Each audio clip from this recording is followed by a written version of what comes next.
I'm Laura Drabik, Chief Evangelist at Guidewire, and I'd like to welcome you to Better Together, How Digital Becomes Human.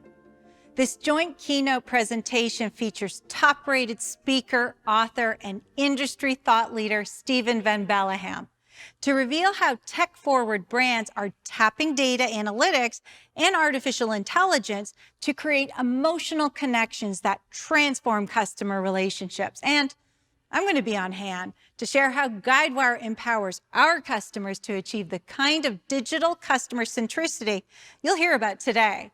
So with that, welcome back to Connections Reimagined. Steven, over to you. Thank you, Laura, for a wonderful introduction, and good to see all of you again here at Guidewire. Very happy to be back here, especially because today we're talking about one of the topics that I'm really passionate about: how to combine the strengths of digital interfaces with the strengths of human interfaces to make customers happier than ever before. And when I first started to work on this theory, I got inspired by robots. And I have to tell you this, in our family, me, my children, my wife, we are big fans of robots, and we have several robots in our house. And our favorite one is this one, the vacuum cleaning robot. And we still have young children, they're 9 and 11, and we use it every single day. After breakfast, the robot cleans everything up, so that's really cool. But I'm gonna tell you our secret. We also use the robot to raise our children. And this is how it works. I push the button in the middle, and it goes like this, doo-doo, and our children hear that, and then they look at me and they're like, "Dad, did you release the robot?" And then I say, "Yes, I just did."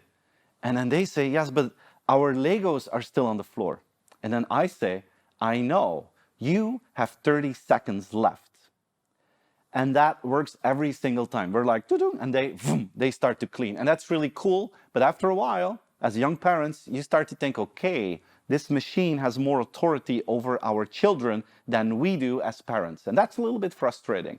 So my wife and myself, we had a brainstorm about it, and we talked about it. We decided to mentally get over it.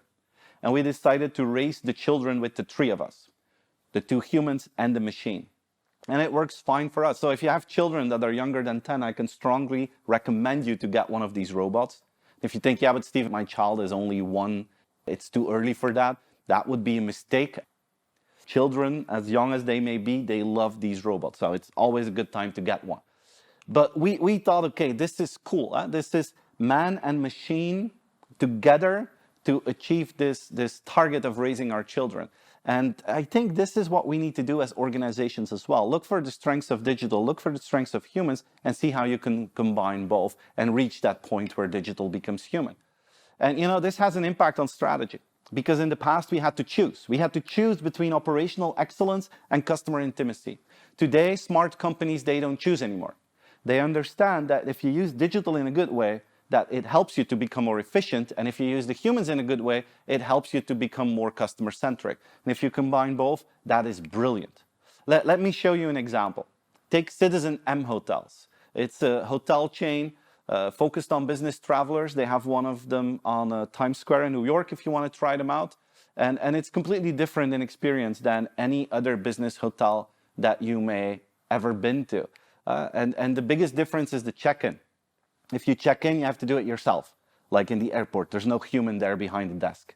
And in the traditional hotel industry, they were like, hey, this is a terrible concept because we're the hospitality business. There needs to be a friendly human there waiting for you when you check in. And at Citizen M, they're like, no. Because this is what happens. You check in a hotel, so you wait in line, then you go to that friendly person, they ask you your name, and then they give you a piece of paper and a pen and paper. And then you have to write all your personal information on that piece of paper, information they already have because they made the booking online, right? And that's already a dip in the customer experience. But then it becomes worse. Then you hand over that piece of paper to that friendly human that is waiting there for you, and they have to type in that information in a computer system from the previous century. So no added value for the customer here, only a waste of time and a frustration both for the employee and for the customer. So at Citizen M Hotels, they were like, okay, let's not use humans during check-in because there's no added value. However, let's look for places where humans can add value in the hotel experience. And then my question to all of you is this. In your opinion, what is the most important place in a hotel? and you can shout it all in the chat right now because we're all thinking the same thing. The bar. That's like a global thing. Everyone believes that the bar is the coolest place in a hotel. But the truth is, in many business hotels, the bar is like the loneliest place on the planet. There's often more fun on an average funeral than in the bar of a business hotel. Not at Citizen M, the bar is open 24/7. The rooms are so small in that hotel that everyone is in the bar. And the people that are working there are having the time of their life. It's like Tom Cruise in Cocktail. So what these guys have done, I think, is a completely valuable exercise for every company. They ask themselves, where do humans add value and where do humans do not add value? And if you make that exercise, you can actually make some extreme choices. And you can say, if humans don't add value, let's not invest in humans, let's invest in digital. If humans do add value, let's invest more in those humans. And it's that extreme kind of mentality that they used at Citizen M and that I would invite you to use in your company as well. Now, let's take this for a second and let's add something on top of it. And I'm going to use my favorite Disney film for that. You all know that I'm a Disney fan, right? Inside Out. If you haven't seen it already, then this is your homework for tonight, because it learns you so much about customer experience. This film shows you how our brain is programmed. And if you will see the film, you will understand that the person who programmed our brain made a huge mistake, because we have 5 emotions, and 4 of those emotions are negative. We only have 1 positive emotion, and that is joy. Then we have sadness, we have anger, we have disgust, and we have fear. 5 emotions, 4 are negative. That's why we complain so much. We cannot help it. We were programmed in the wrong way. That's why your customers complain so much. They cannot help it. They were programmed in the wrong way. Now, if you know this, and if you remember the combination of digital and human, you can add the emotions on top of this. And this slide for me is like the future of customer experience in the insurance industry. You need digital interfaces to neutralize the negative emotions. And by doing so, you create time and space for joy to actually make a difference. And if you figure out how to combine those two, you reach the point when digital becomes human. And you understand that technology increases your efficiency, and you understand that humans will increase the emotional relationship. And as a consequence, I think all of you in the insurance industry, you're facing a double transformation right now. Of course, you will need to digitally transform yourself. But at the same time, there's also a human transformation ongoing. And these two happen at the same time. And if you combine that transformation, you can create a unique kind of customer relation. That's the point where digital becomes human. Now, I'm sure and I'm confident that this will fundamentally change relations in the insurance industry. And Laura has a lot to say about that. And she has this new concept that she's been working on, intelligence underwriting, that will fundamentally change the customer relation. And she's going to tell you all about that. Laura, the floor is yours. Thank you, Steven. It's so true. Big data analytics are critical to building richer, more profitable relationships with today's most coveted customer segments, but only if you can do it right. Digital convenience and efficiency, they're still important, but they're no longer differentiating on their own. To remain competitive, insurers need to tap into the power of big data and predictive analytics to gain a deeper understanding of the customer, including the risk they represent and the kind of insurance products that can make a meaningful difference in their lives. Guidewire is making this possible today, thanks to the intelligent underwriting capabilities built into Guidewire Cloud. Humans can get the intel they need to deliver a premium digital customer experience with empathy and intelligence. According to Capgemini, the ability to foster emotional resonance with customers is now the single biggest driver of purchase intent and loyalty. In other words, it's kind of a big deal. But today, many underwriters still have to hunt for data that's locked away in silos and hasn't been rationalized and curated. This ends up wasting time they don't have and can lead to mistakes they can't afford. Guidewire's intelligent underwriting capabilities put an end to all that by enabling your team to leverage deep analysis to target the best risks and set the right price. By leveraging the industry's first closed-loop analytics platform, we unlock all that first and second-party data within your core systems.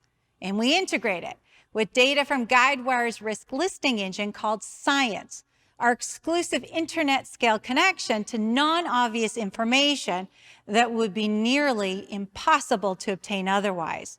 We then filter it through a predictive analytics engine built specifically for P&C insurers to feed frontline staff the right risk and pricing insights at the exact moment they need it. And we're just getting started. Today, we're actively developing a common assessment framework that will help you make the most of our analytics and risk listening tools when assessing underwriting data. You'll also have the freedom to supplement our intelligence by plugging into third-party sources like aerial imagery partner BetterView to further enhance your risk modeling. And this may be my favorite part.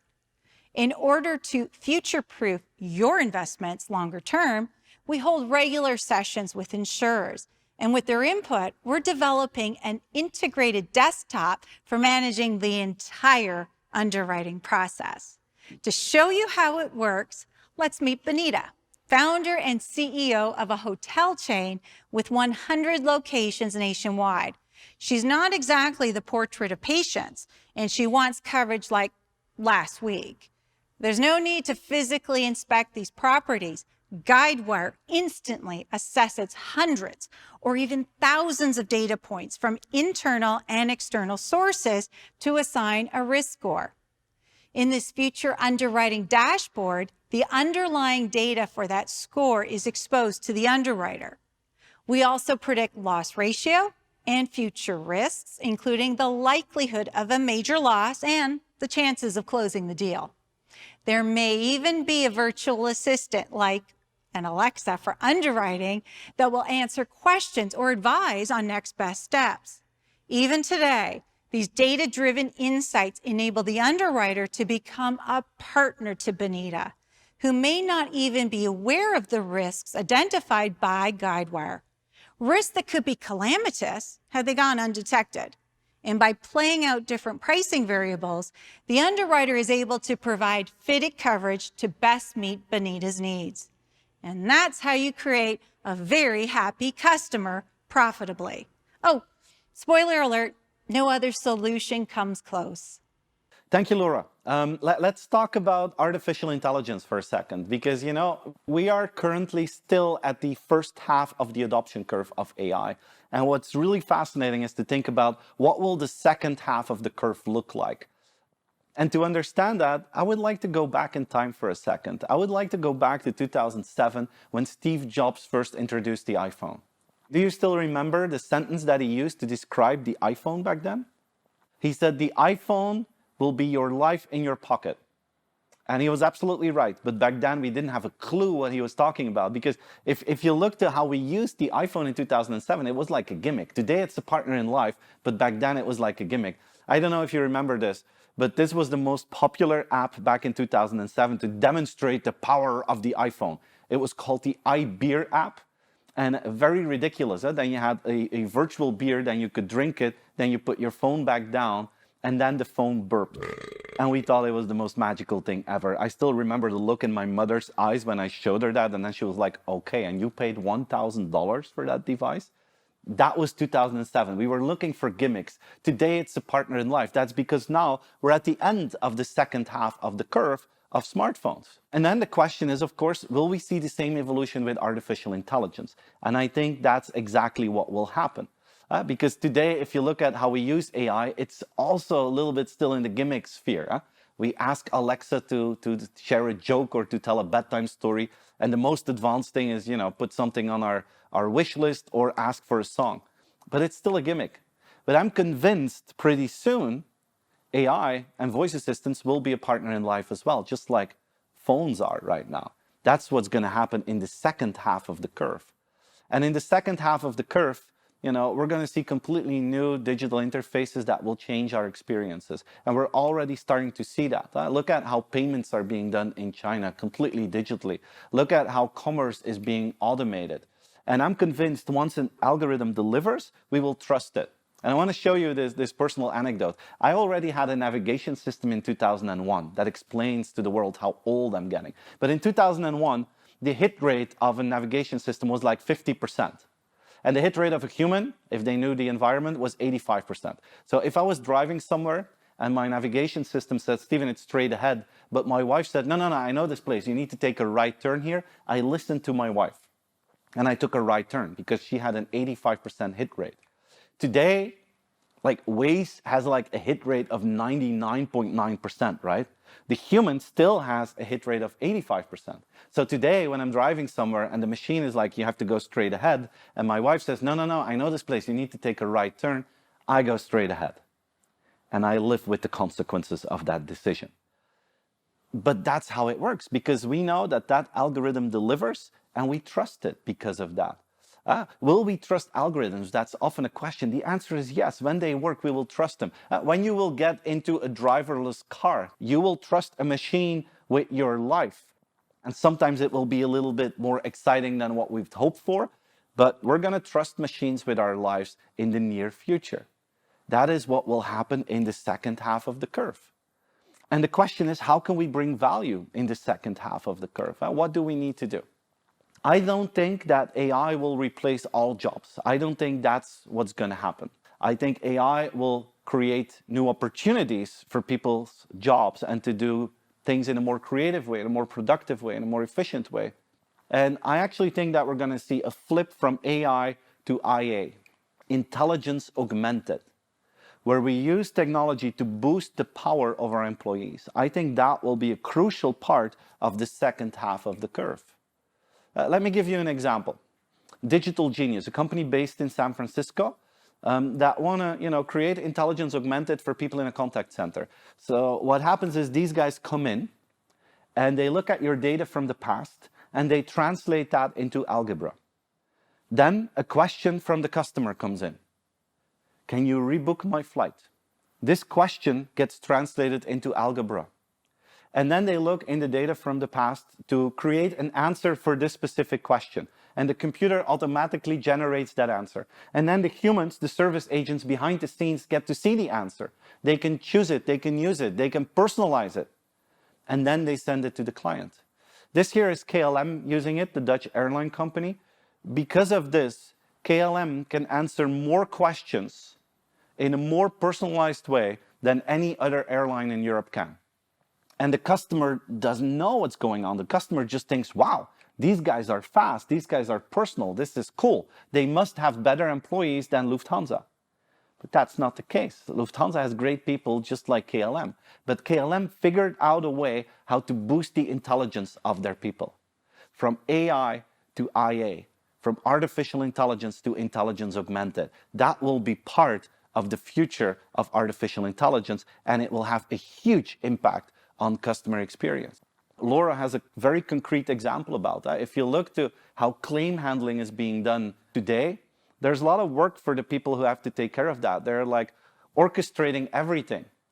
What if you can change that? And what if you can make sure that the machine does all the orchestrating and that the human can focus on the customer and show empathy for the customer? That could fundamentally change the way that we do our claim handling. And Laura will tell you all about that. Spot on, Steven. In fact, this hits pretty close to home for me.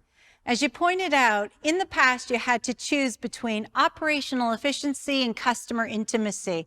And that was never truer than when I first started my career as a claims adjuster.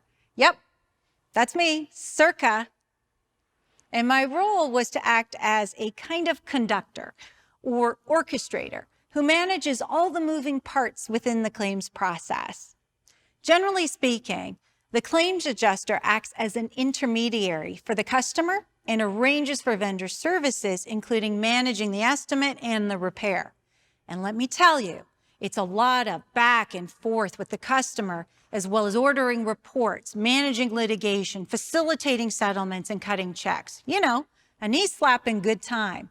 In truth, I wasn't really choosing operational efficiency or customer intimacy.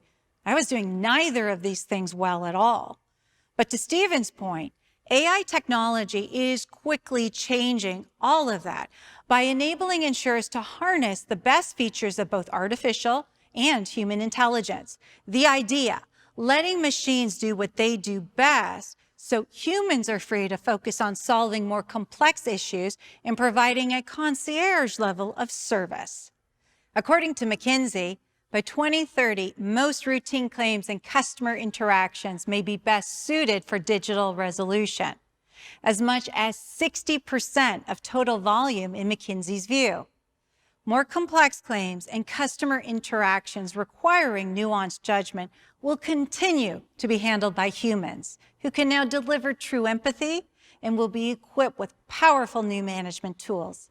It's enough to have younger me saying 2030 stuff is cool, but present-day me says, oh yeah, hold my beer, because with Cortina, Guidewire is flipping claims on its head to make McKinsey's vision for 2030 a reality today.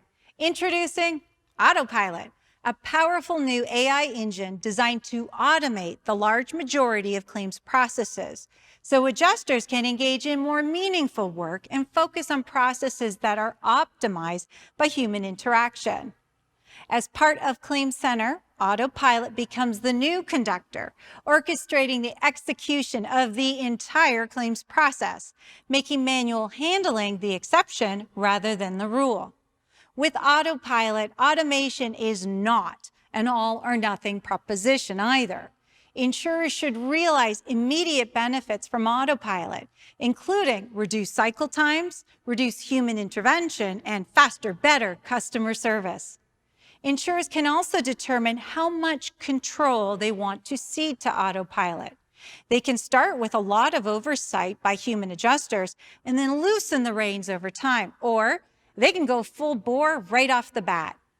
Either way, Autopilot reimagines the entire claims lifecycle and helps you future-proof your business for whatever comes next. And just in case anyone's wondering, younger me's hoping that whatever comes next includes an umbrella drink at TGI Fridays.